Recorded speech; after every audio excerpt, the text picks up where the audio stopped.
네, 오늘도 예배 가운데 나오신 우리 모든 성도님들 가운데 하나님께 주시는 놀라운 은혜와 축복이 날마다 함께 하시기를 주님의 이름으로 축복합니다.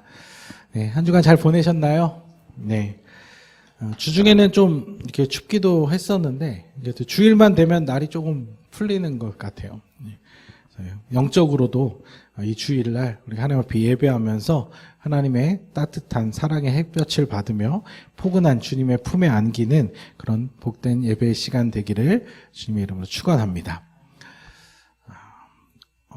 오늘 설교의 이 본문과 주제는 오래전에 제가 한번 했던 설교입니다.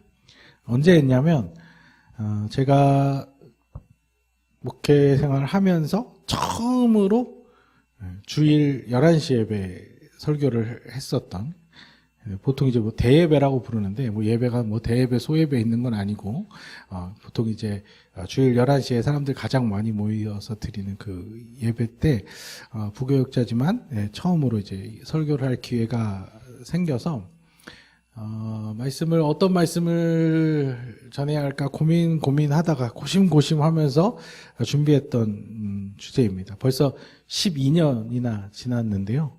제가 그만큼 이제 어떤 신앙생활에 있어서 굉장히 중요하게 생각하는 주제이기도 해서 오늘 다시 한번 좀 말씀을 준비했습니다.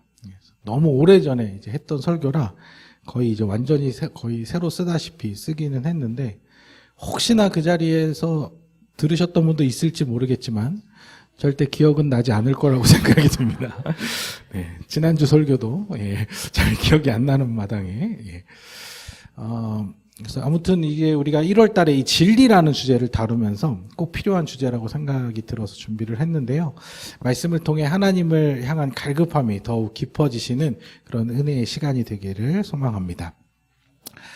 오늘 본문 이 신명기 32장은 모세의 고별 설교에 해당하는 부분입니다. 그래서 앞선 31장에서 모세는 자신이 이제 요단강을 건너 가나안 땅으로 들어갈 수 없다는 것을 이제 받아들이고 자신의 지도권을 여호수아에게 넘기는 장면이 나옵니다. 그렇게 여호수아에게 모든 것들을 넘기고 이제 가나안 땅으로 들어갈 이 다음 세대, 이스라엘의 다음 세대들에게 유언과도 같은 이야기를 남긴 것이 바로 32장의 말씀입니다. 그래서 모세는 이 다음 세대에 대한 이야기를 시작을 하는데, 시작할 때 어떤 분위기로 시작하냐면 굉장히 어떤 깊은 한탄 속에 시작을 합니다. 먼저, 그 앞에 있는 5절 말씀을 같이 한번 읽어보도록 하겠습니다. 그들이 여호와를 향하여 악을 행하니 하나님의 자녀가 아니요 흠이 있고 삐뚤어진 세대로다. 좀 강하게 질책하는 듯이 이야기를 시작합니다. 여기서 삐뚤어진의 이제 원어적인 뜻은 굽었다, 뭐 이런 의미인데, 다른 역본에 보면 하나님을 모독하는 자녀가 되었다, 뭐 이런 의미를 담고 쓰여져 있습니다. 그러니까 아마도 이 모세는 이스라엘 백성들에 대한 걱정이 이만저만이 아니었나 봅니다. 그들이 가나안 땅으로 들어가서 과연 그 하나님의 뜻을 바르게 행하며 살 수 있을지 심히 크게 걱정이 되었던 것 같습니다. 그래서 6절에서는 그들을 어리석고 지혜 없는 백성이라고 평가하면서 어떻게 너희가 하나님께 이런 식으로 보답할 수 있냐며 크게 나무라는 것이죠. 모세는 이스라엘 백성들을 왜 이렇게 나무라면서 이렇게 그들의 신앙에 대해서 혹독한 평가를 내리고 있는 것일까요? 그들은 하나님이 선택하신 백성이고 하나님의 직접적인 계시라고 할 수 있는 율법도 가지고 있었고, 출애굽과 광야 생활을 통해서 하나님의 기적적인 역사도 무수히 경험하고 체험한 백성들인데, 모세는 왜 그들을 마음 편히 이렇게 바라볼 수 없었던 것일까요? 그것은 그들이 여호와 하나님을 잊었기 때문이라고 이야기합니다. 까먹은 건 아니겠죠. 여호와라는 이름을 잊어버린 건 아니겠죠. 그런데 그들의 삶의 모습과 태도를 봤을 때 그들은 하나님과 상관없는 행동을 할 때가 너무나 많았고, 하나님에 관심 없는 듯한 삶의 태도를 보였기 때문에 그렇게 이야기를 한 것입니다. 그들은 자신들을 돌보시는 아버지 되시는 하나님, 이 만물을 창조하신 창조주 하나님, 그들을 애굽에서 불러내신 인도자 하나님과 어떤 더 깊은 관계로 나아가지 못하고 하나님이 어떤 분이신지에 대해서 더 알아가려고 하지 않았던 것입니다. 그들에게는 하나님이 주신 율법이 있었지만 율법 그 자체가 그들을 구원해주는 도구가 되는 것은 아니죠. 하나님께서 그들에게 이 율법을 주신 것은 단순히 율법의 행위만을 지키기 위해서 그것을 주신 것이 아니라 그 율법을 통해 나타난 하나님의 뜻, 하나님의 의도가 무엇인지를 파악하고 그 하나님이 원하시는 삶을 살아가기를 바란 것이었습니다. 요즘 이제 우리가 현실적으로 좀 많이 느끼는 바인데 이 법이라는 것이 그 문자적인 의미 안에 갇혀버리면 얼마나 한심한 말장난으로 전락해버리는지 우리는 사실 요즘 이제 피부로 느끼고 있습니다. 얼마든지 그 단어와 그 문장 안에서 요리조리 빠져나갈 구멍을 만들 수 있고 합리화할 수 있고 많은 해석의 여지를 남겨둘 수 있기 때문이죠. 그런데 이 법이라는 것은 사실 다 생긴 이유가 있습니다. 법이 없어도 아무런 문제가 되지 않는 일들에 대해서까지 굳이 법을 만들지는 않죠. 필요가 없으니까요. 어떤 일에 대해서 기준이 필요할 때, 어디까지가 괜찮은 행동이고 어느 선을 넘으면 잘못된 것인지를 판단해야 할 때, 그 기준이 필요할 때 법이 자연스럽게 생겨나게 됩니다. 그런데 우리가 삶을 살아가다 보면 모든 상황과 사건들이 그렇게 무자르듯이 법이라는 기준으로 명확하게 구분이 되지 않을 때가 참 많다는 것이죠. 그래서 법의 해석이 필요한 것이고 그 법을 적용해서 판단해 줄 사람이 또 필요한 것이죠. 그래서 이제 중요한 게 뭐냐면 그 법의 어떤 문자적인 나타난 보여지는 것 자체가 아니라 그 법이 어떤 것을 보호하기 위해서 만들어졌는지, 어떤 것을 바로잡기 위해서 만들어진 것인지 그 법의 의미, 그 담긴 의미를 이해하는 것이 굉장히 중요하다는 것입니다. 그렇지 않으면 이 법이라는 것도 인간들이 얼마든지 악용해낼 수가 있고 잘못된 방향으로 적용할 수가 있기 때문인 것이죠. 그런데 이스라엘 백성들은 이 하나님께서 주신 이 율법에 대해서 그런 노력을 전혀 하지 않았던 것입니다. 그냥 율법의 명령들을 단순한 행위적 기준으로만 삼고 하나님께서 주신 율법의 의도에 대해서는 별로 관심이 없었던 것이죠. 그러다 보니 그 율법 안에 담긴 진짜 하나님의 뜻, 그들을 향한 하나님의 마음, 서로에게 피해를 주지 않고 모두가 바른 판단 기준을 가지고 억울하거나 부당한 일을 당하는 사람이 생기지 않는 행복하고 아름다운 그런 민족 공동체를 만들어가기를 원하시는 그 하나님의 의도를 이해할 수가 없었던 것입니다. 그저 그냥 모세가 이렇게 하라고 하면 하고 저렇게 하라고 하면 하고 그것 이상을 넘어가질 못한 것이죠. 스스로 하나님이 어떤 분이신지를 궁금해하지도 않고 더 알아가고자 하는 마음도 없고 그냥 나만 피해 없으면 나에게 어떤 불이익만 오지 않으면 그냥 아무 문제 없이 살아가는 그런 상태였기 때문에 더 이상 하나님의 그 의도에 대해서 진지하게 고민해 보지 않는 그런 모습들 때문에 모세는 답답함에 그들을 꾸짖고 있는 것입니다. 그래서 모세는 7절에 이스라엘 백성들에게 세 가지 당부를 하는데요. 7절 말씀 읽어보겠습니다. 옛날을 기억하라. 역대의 연대를 생각하라. 그가 내게 설명할 것이요 내 어른들에게 물으라. 그들이 내게 말하리로다. 기억하라, 생각하라, 물으라.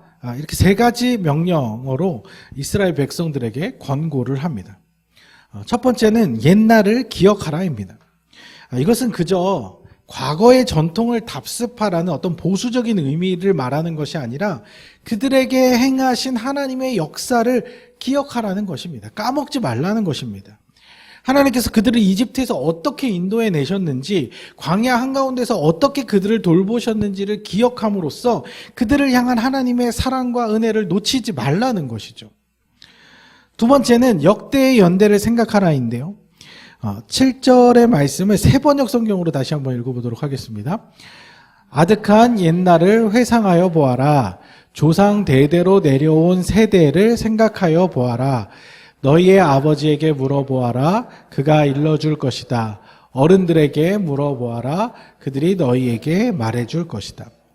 그러니까 여기서 역대의 연대라는 것은 조상 대대로 내려온 세대, 즉 아브라함부터 시작된 그들의 조상들에게 하나님께서 어떻게 행하셨는지를 생각해 보라는 것이죠.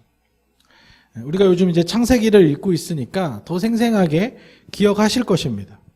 이 떠돌이 방랑자 같은 삶을 살던 아브라함, 자식 하나 없이 떠돌이 같은 인생을 살다가 생을 마감할 것 같았던 이 다 늙은 아브라함과 사라에게 이삭이라는 약속의 자녀를 주시고 그 쌍둥이 아들들 중에 또 야곱을 통해서 또 그 야곱의 12 아들들을 통해서 그 작은 유목 민족들이 얼마나 크고 번성한 민족을 이루게 되는지 아주 세세하게 기록이 되어 있죠.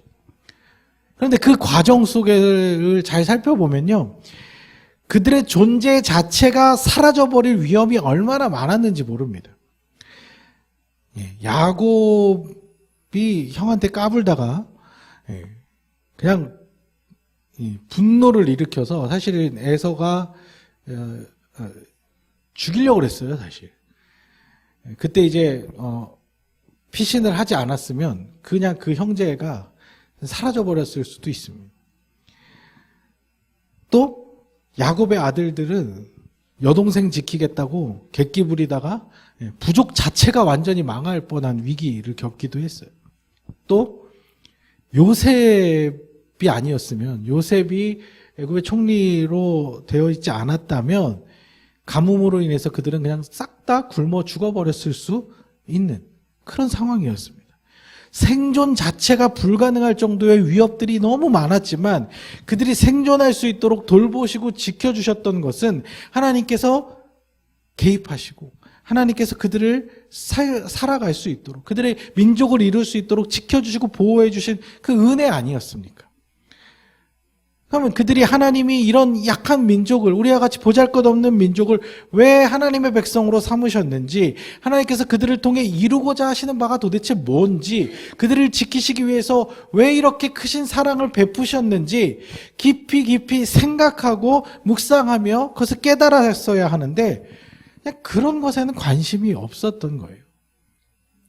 그래서 모세는 이스라엘 백성들에게 하나님이 행하신 일들에 대해서 깊이 생각하고 묵상하라고 권면하고 있는 것입니다. 마지막 세 번째로 모세는 아버지에게 물으라, 또 어른들에게 물으라 이렇게 당부합니다. 오늘 메시지의 어쩌면 가장 중요한 포인트가 바로 여기인데, 묻는 자세, 궁금해하는 자세, 이게 정말 중요하다는 것입니다. 사실 우리는요, 궁금해하지 않으면 누가 답을 알려줘도 잘 기억하지를 못합니다. 잘 저장을 못해요. 내가 궁금해하고 내가 알고 싶고 내가 직접 물어보고 이래야 답을 들었을 때 그 궁금증이 해결되면서 이해가 되면서 그게 내 기억 속에 남는 것이지, 그냥 누가 그냥 지나가면서 이렇게 알려준 얘기들은 우리는 이 머리에 잘 각인이 되질 않습니다. 그래서 공부도 자기 주도 학습이 중요하다고 하지 않습니까? 자기가 스스로 궁금증을 가지고 질문하면서 답을 스스로 찾아가야 그게 공부가 되는 것이지, 선생님이 앞에서 아무리 열심히 떠들어도 그것에 대해서 궁금한 마음이 없으면, 알고 싶은 그런 생각이 없으면 이게 하나도 남지를 않는 거예요. 그런데 안타깝게도 바로 이 부분이 우리에게 굉장히 큰 약점이라는 것이죠. 그냥 이 한국 사회 자체가 질문하는 것을 별로 좋은 미덕으로 여기질 않는 것 같아요. 그래서 잘 몰라도 그냥 넘어가는 분위기. 우리가 잘하는 거 있죠. 뭐 잘 모르겠는데 그냥 이렇게 아는 듯한 제스처를 취하면서 그냥 넘어가는 거. 그러니까 질문을 하는 것은 뭔가 분위기를 깨는 것 같다는 생각. 그래서 그 수동적으로 알려주는 것만, 가르쳐주는 것만 습득하는 그런 주입식 교육에 너무 익숙해져 있습니다. 그래서 뭐 하나를, 물건을 구입하거나 뭘 계약하거나 할 때도 자세히 꼼꼼히 이렇게 따져서 물어봐야 되는데, 내가 내 돈 주고 내 큰 돈 주고 뭘 하는데도 뭘 물어보지를 못해요. 그냥 그래서 알려주는 것만 알고 집에 와서 이제 배우자에게 물어보죠. 야, 근데 그거 어떻게 되는 거야? 물어볼 당사자한테 물어보면 되는데. 그래서 이 신앙생활에도 이런 분위기가 있는 것 같아요. 궁금해하는 거, 질문하는 거, 차근차근 자세히 따져보는 것을 마치 믿음이 없는 행위, 의심하는 행위로 오해할 때가 많다는 것이죠. 그렇지 않습니다. 호기심하고 의심하고는 다른 것입니다. 알고 싶어서 궁금해하는 것과 믿어지지 않아서 의심하는 것하고는 다른 차원이라는 것이죠. 물론 이제 이 호기심이라는 것이 잘못된 것에 대한, 죄나 악한 것에 대한 호기심이라면 그것은 바르지 않은 결과를 낳을 수 있지만, 우리가 바른 것, 진리, 하나님 이런 것 부분에 정말 옳은 것, 우리가 알아야 될 부분에 대해서 호기심을 갖는 것은 굉장히 좋은 자세입니다. 이 두 가지는 어떤 차이가 있냐면, 호기심이라고 하면 정말 그냥 알고 싶어하는, 정말 순수하게 이게 뭐지? 왜 난 이해가 안 되지? 어떻게 이걸 이해할 수 있지? 이렇게 궁금해하면서 이해하려고 노력하는 그런 마음입니다. 그러니까 목적 자체가 이해해 보려는 데 있는 거죠. 그래서 이해가 될 때까지 계속 들여다보고 따져보고 질문해 보는 것입니다. 하지만 의심은 이게 아닐 거야 라는 전제가 깔려 있는 것이죠. 그래서 이것이 아니었구나 라고 답을 찾을 때까지 계속 질문을 이어가는 것입니다. 이렇게 답을 정해놓고 답이 정해져 있기 때문에 안타깝게도 이 질문은 끝이 없어요. 답을 찾지 못하면 끊임없이 의심을 계속 하게 되는 것이죠. 그래서 결국 더 이상 의심할 필요가 없을 정도로 확실한 답을 찾았어도 또 다시 의심하게 되는. 그 의심은 그 결과가 너무 뻔한 거예요. 목적이 그렇기 때문에. 그래서 우리가 신앙생활을 할 때 또는 성경을 읽을 때 의심하면서 읽는 거하고 호기심을 가지고 읽는 거하고는 완전히 다른 개념이라는 것이죠. 의심하면서 신앙생활을 하면 믿어질 수가 없습니다. 절대. 의심하면서 성경을 읽으면 어떤 것도 답이 될 수가 없습니다. 하지만 그 알아가고자 하는, 이해하고자 하는 호기심을 가지고 신앙생활을 하면 우리가 그동안 알지 못했던 영역들에 대해서 우리의 생각이 더 넓어지고 더 차원이 깊어지고 더 알아갈 수 있고, 그렇게 궁금해하면서 성경을 읽으면 우리가 성경을 읽으면서도 얼마나 많은 내용들을 그냥 지나쳐버리는지 몰라요. 왜냐하면 우리가 별로 궁금해하지 않기 때문에 그렇거든요. 그런 부분들이 다 이게 습득이 된다는 것이죠. 그래서 우리가 이제 지난 시간에 큐티 스쿨을 같이 할 때, 이 부분을 같이 이제 훈련하고 또 공부하려고 했는데, 이게 제일 어려워하는 부분, 질문하는 거. 이 본문 안에서 뭘 궁금해, 뭘 물어봐야 되는지, 우리가 워낙 질문하는 그런 게 습관이 안 들어가지고, 그래서 성경 본문을 놓고 잘 모르는 부분, 이해가 안 되는 부분을 세세하게 질문해야 더 깊은 묵상으로 나아갈 수 있는데, 너무 이 질문하는 게 익숙하지 않다 보니까 뭘 질문해야 하는지를 찾는 것부터가 숙제가 되더라고요. 그래서 어쩌면 이것도 우리가 훈련해야 되는 영역인 것 같아요. 아무튼 중요한 것은 물어야 된다는 것이죠. 근본적으로는 우리가 하나님께 묻는 것이죠. 근데 모세가 아버지에게 물으라, 어른들에게 물으라고 했던 것처럼 신앙의 선배들이나 아니면 믿을 수 있는, 신뢰할 수 있는 목회자나 아니면 함께 신앙생활하는 동료들에게 자연스럽게 물을 수 있어야 합니다. 당장에 답은 찾지 못할 수도 있겠죠. 왜냐하면 진리는 그렇게 단번에 찾아지는 것이 아니니까요. 하지만 그 질문들을 던져놨을 때 우리가 모두 함께 고민할 수 있고 함께 답을 찾기 위해서 수고하고 노력하다 보면 뭐라도 하나씩 하나님에 대해서 발견하고 알게 되는 부분이 생기는 것입니다. 특히 우리가 그동안 신앙생활을 통해서 배운 것들을, 이미 알고 있는 것들을 삶 속에서 어떻게 적용해 나갈 것인지에 대해서 우리는 끊임없이 질문하고 고민하고 답을 찾으려고 힘을 써야 합니다. 율법 자체가 이스라엘 백성들을 구원하는 것이 아니었던 것처럼 이 성경책 자체가 우리를 구원해 주는 것이 아닙니다. 우리 이 교회 생활 자체가 우리를 하나님 나라로 자연스럽게 그냥 가만히만 있어도 이끌어주는 것이 아니라는 것이죠. 우리가 말씀을 통해 배운 이 가치들을 우리의 삶 속에 적용해 나갈 때 사실은 얼마나 많은 궁금증들과 질문이 자연스럽게 생기는지 모릅니다. 이것에 대해서 우리는 질문해야 한다는 것이죠. 그런데 우리는 그동안 이에 대해서 묻지 않았습니다.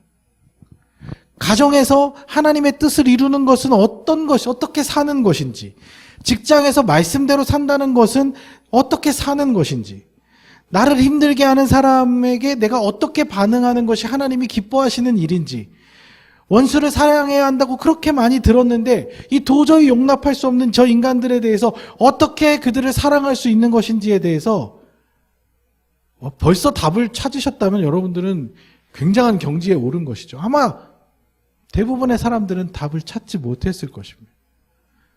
계속 찾아 나가야 되는 거죠. 하나님 어떻게 이걸 가능할까요?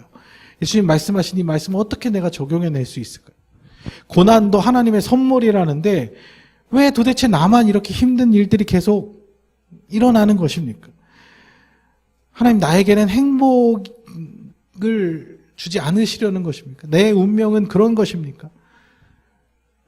두 가지 선택지가 우리 앞에 있을 때 도대체 뭘 선택하는 것이 하나님 기뻐하는 뜻입니까? 이걸 내가 혹시라도 잘못 선택하면 내가 하나님에게 버림을 받는 것입니까? 하나님 뜻을 저버리게 되는 것입니까? 정말 우리의 삶은요, 수만 가지의 질문을 할 수밖에 없는 복잡하고 다양한 현실 속으로 우리를 몰아넣습니다. 어떨 때는 이것이 내가 겪고 있는 이 문제들에 대해서 성경이 명확하게 답을 하고 있지 않는 것처럼 느껴질 때도 있습니다. 그건 어쩌면 당연한 거예요. 지금 시대가 얼마나 빠르게 변하고 앞으로도 이 사회가 계속해서 지속적으로 변화갈 것인데 내 모든 답이, 내 인생의 모든 답이 어떻게 성경 안에 정확하게 똑같은 경우와 상황들이 다 있겠습니까?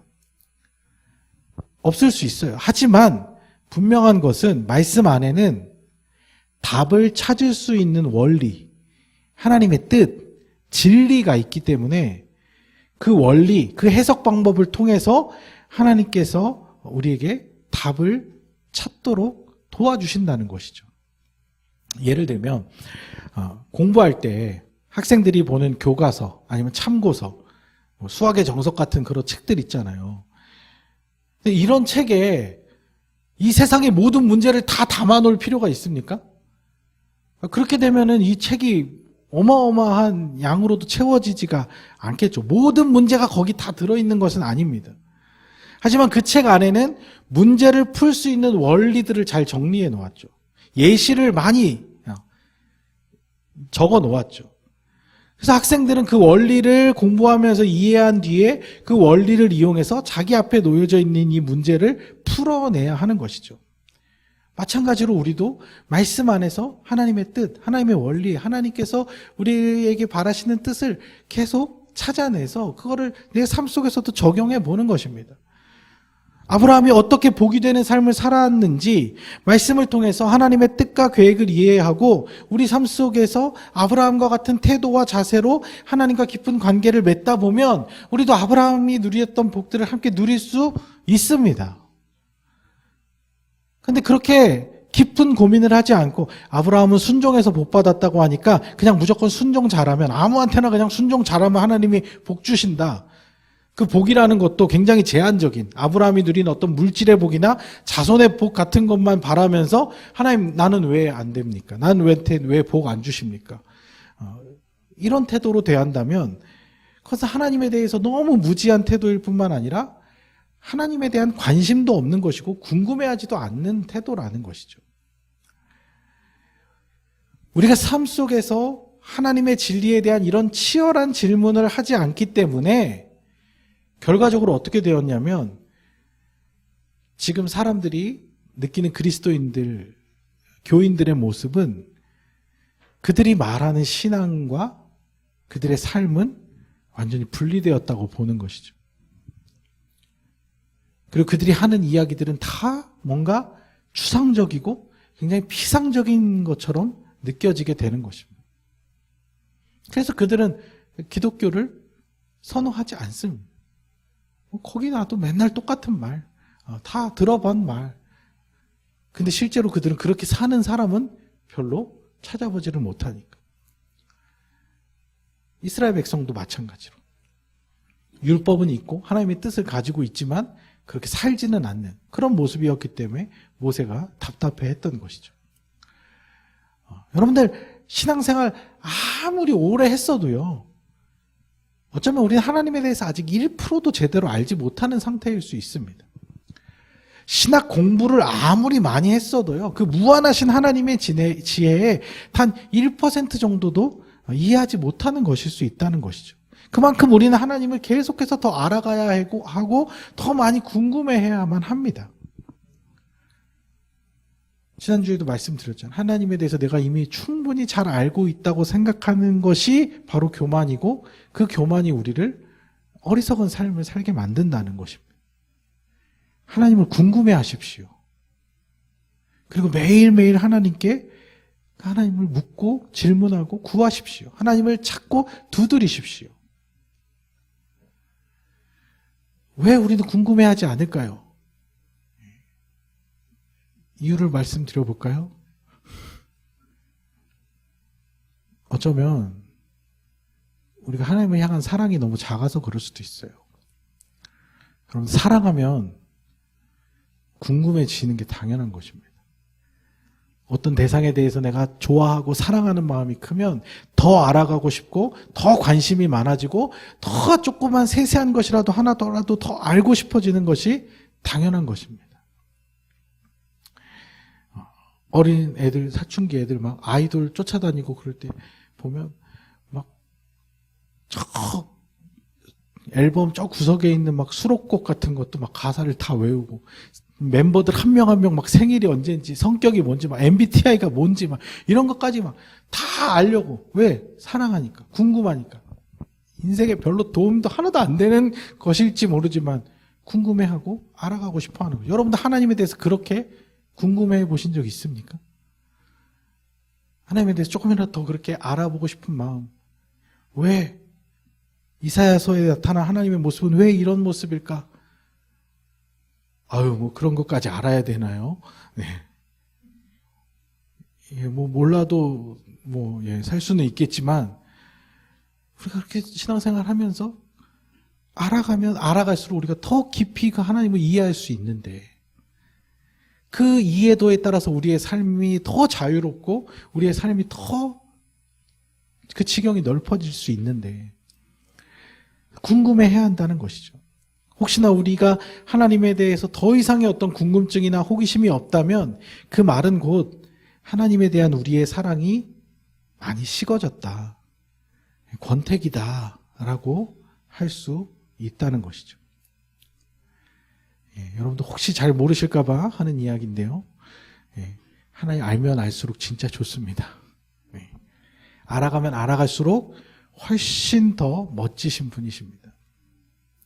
그 매력적인 하나님을 지금까지 알아왔던 것만큼까지만 알고 지내지 마시고 더 많이, 더 깊이 알아가실 수 있는, 더 궁금해하시고 질문하시고 더 하나님에 대해서 찾아나갈 수 있는 그런 우리 성도님들의 신앙과 삶이 될 수 있기를 주님의 이름으로 축복합니다.